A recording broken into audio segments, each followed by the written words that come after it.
A viewer of my videos, Ed, had asked, how do you keep your spokes so clean? He had seen my videos and he's seen the spokes are real clean. Well, I keep after them, but there's really no true easy answer, like spray it on, spray it off. I would never ever use, I know they have it for aluminum rims, you spray it on, and I believe it says on the instructions, you spray it on, hose it right off.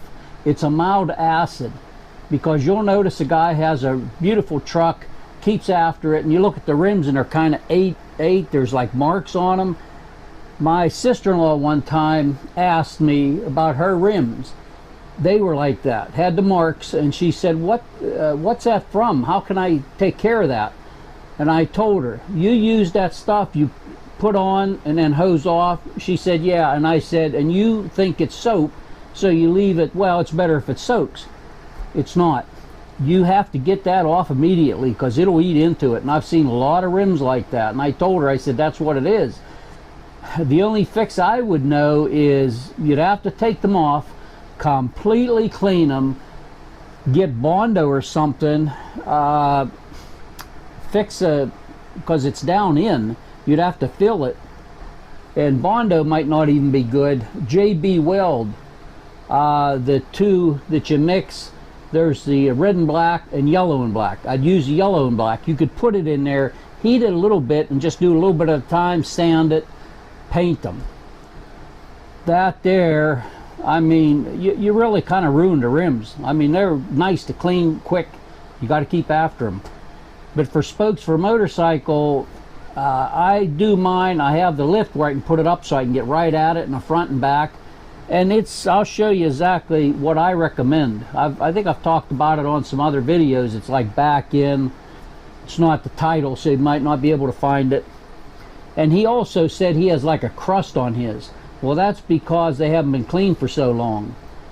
You could try, like I said, a toothbrush and soft scrub. This is a Comet soft cleaner, and I've said so much about this. I love this stuff. Works better than anything I've used in this line of products. I get it at Walmart, and it seems like they put this stuff down on the bottom shelf. I looked and looked. The one day I just happened to lean down, look back in, and there was this. Bought every bottle they had. Just recently we were out there. I bought a lot of them. I bought almost every one they had. I got 15 bottles of this right now, and this one's full. 15 bottles of it. Works excellent for cleaning your white side walls, your thing. I would take some of this on a toothbrush and start on those spokes. Try to get some of that off. You could take a toothbrush. You could use one of these green scrubbing pads. Real easy. Go over them. Try to get that knocked down off of them first. But then what I do is I use the Mother's Mag and aluminum polish. This I really like. Now this, I recommend, like if you're going to start doing this, buy this small can, use it and get some used out of it when you start. Now buy the bigger can too. Now the reason for that is this can I keep clean for like your handlebars, the mirrors, all that top chrome stuff. Because this, if you have a little bit of rust on your rim, if you have the steel rims and there's a little rust, you can take this and 4-0 steel wool. Make sure it's 4-0 so it don't scratch it so much. You put a little bit of this on a piece of this, rub it and rub it, you'll get that rust off. But then, you know, it's always maybe going to try to come back. You have to keep after it. But you don't want these have like them little wires coming off. You don't want them in your cream good polish that you're going to use on your handlebars and everything. You want it clean. Keep it clean. So I always have 2 cans of this. Now when this is about done, I'll take some of this, put in my little can. I never buy another little can. I always take it from the clean can, put it in a dirty can. I'll use this for the back sides of the muffler, stuff like that, just with a rag, but because it might have a little bit of that in there, but it wouldn't hurt back there, like you got tar and a lot of dirt build up. And especially if you have a chain you're oiling it, you get grease. So keep this for the dirty can, this for the clean can. Then for my spokes, I have a wheel off of my Harley here. This is actually the back tire. I have a spare tire on it. And what I would do is, you go by the valve.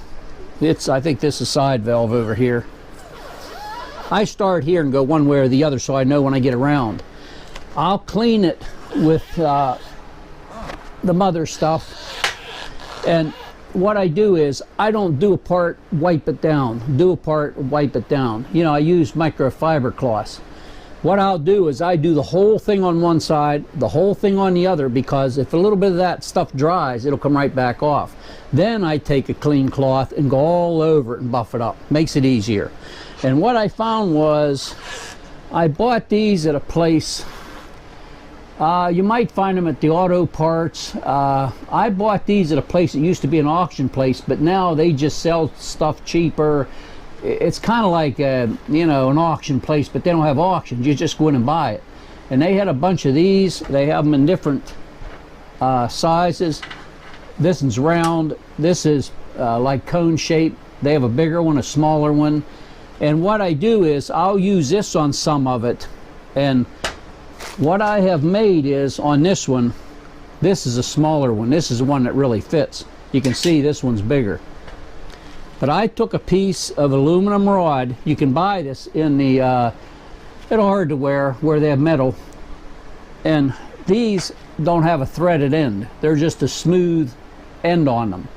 So I drilled down in this tube. You can put it in a vise. I put it in a lathe, because I have a lathe I can drill a little easier.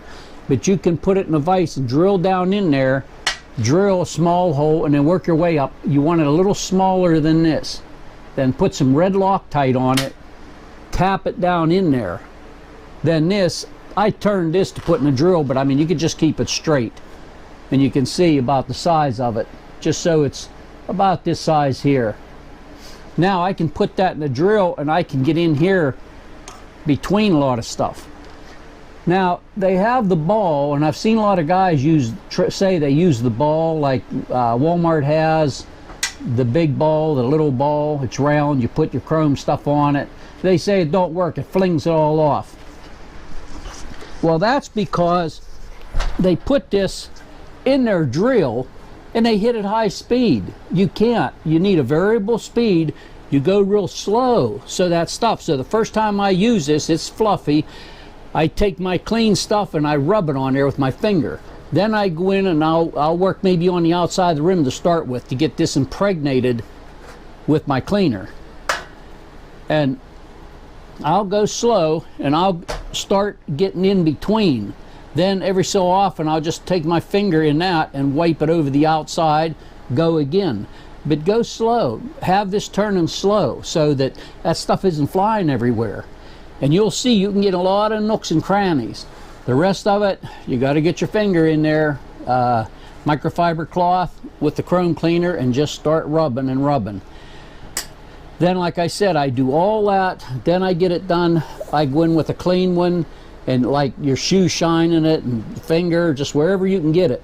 But once you get that clean and you keep after it, it's not so much. It's like anything, like waxing your car. You wax your car and you keep a regiment going. It's a lot easier the next time, because you know it hasn't been waxed, you know, if you only do it once a year. So that's what I recommend. That's what I use. That's about all the way I found. You know, I mean, I have taken the strips of cloth that come with stuff already on them and you shoe shine it. This works a little quicker for me because I can get my finger in and out of places. I just come out like it's a rainy day and I say, okay, I'll clean my rims. I do that. And the spokes, I'll get up in there. It just takes time. Man, it's been hot here in western Pennsylvania. We're getting the heat. It's like almost 90 out now. I have a fan on. I have my air conditioning on. And you can see back here, that's my back room. I put that, it's like a canvas I put over it for painting. I bought a couple of them and hang up there to keep the coolness in here, because it's been hot.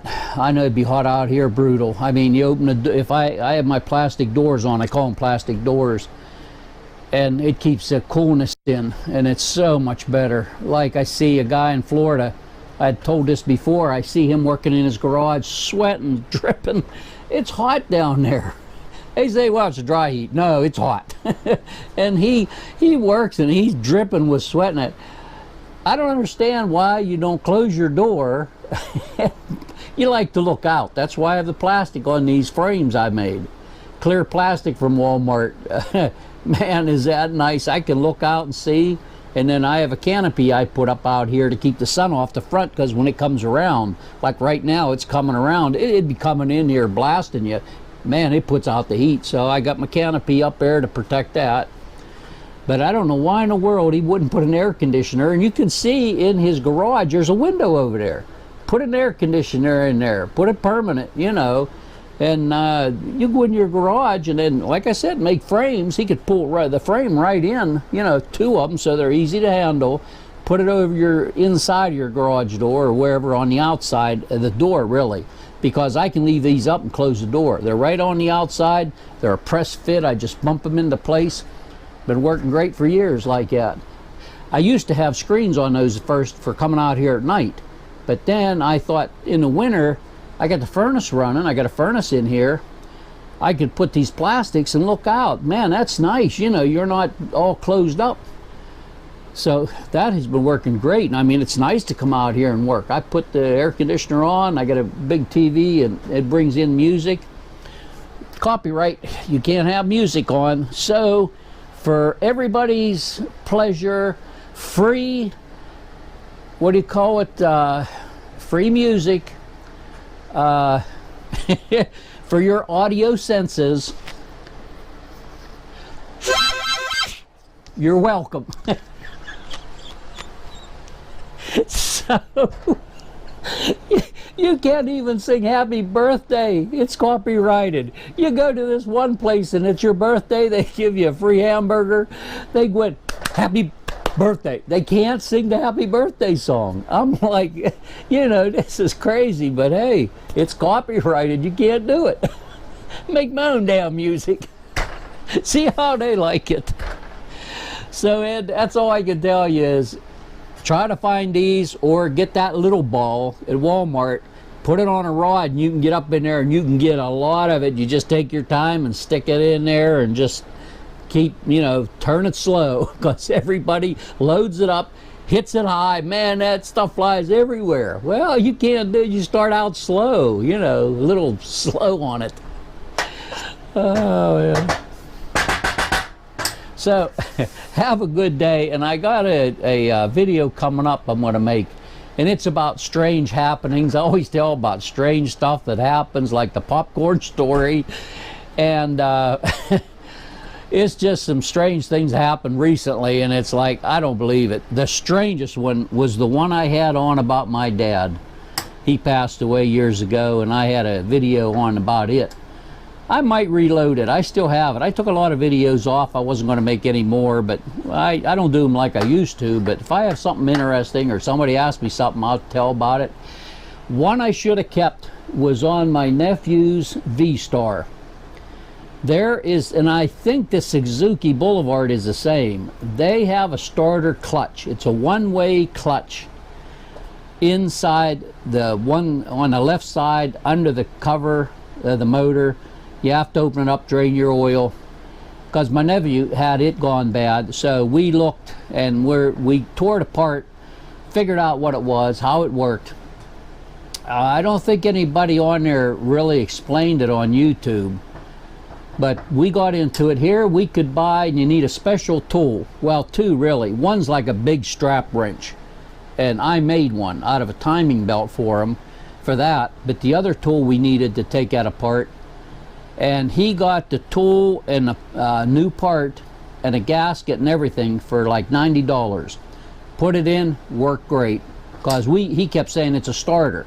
Now on the V-Star, the starter's right on the outside. You can take it off. And I said, I don't think so. Because you could hear the starter always hitting. It was something else inside. I said, no. I said, there's something else. And then looked at my his book. He had a workbook and a starter clutch, it's called.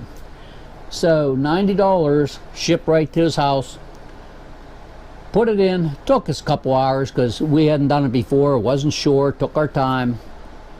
I called the bike shop and ask them what they would charge for putting in that starter clutch. $1,800. I'm like, this is getting like the valve setting thing. You know, man, $1,800, and we did it for 90 bucks. But you know, you just gotta tear into it and you'll see how it is. Take your time. I didn't keep that video. Man, I wished I would have, because I can't tear my bike apart just to do it, you know, to show it. But it's a starter, one-way starter clutch, and it's not your starter, it's that clutch that usually goes bad. Unbelievable. Have a good day. Keep cool. I know I'm going to try. I'm going to be out here. I got a thing, the mower, that old riding mower of mine works great, like 22 years old. Stripped a spark plug in it. I took it out. It come out real nice. Almost all the threads are on the spark plug. And I said, yeah, for 22 years, you know, you're taking plugs out and in. And so I am going to fix that. And it's online a lot. I won't show how I do it. But it's better if you take the head of the motor off, the top plate. Not the cylinder, but the top plate. It's all you need to take off. And plus, in my book, it says so often, I mean, it's a long time, you're supposed to decarbon that motor. Take that off, clean the top of the piston off, clean this head, all that carbon in there, clean it out. I did it one time. So it's not nothing really to take some covers off, get in there, pull the head off. It's right there. So I got a thing on eBay they sell, and it's a 14-piece thread repair kit. There's a couple different types of these. There's one that has like 2 taps. One's the size that you ruined, where it'll start it in for you.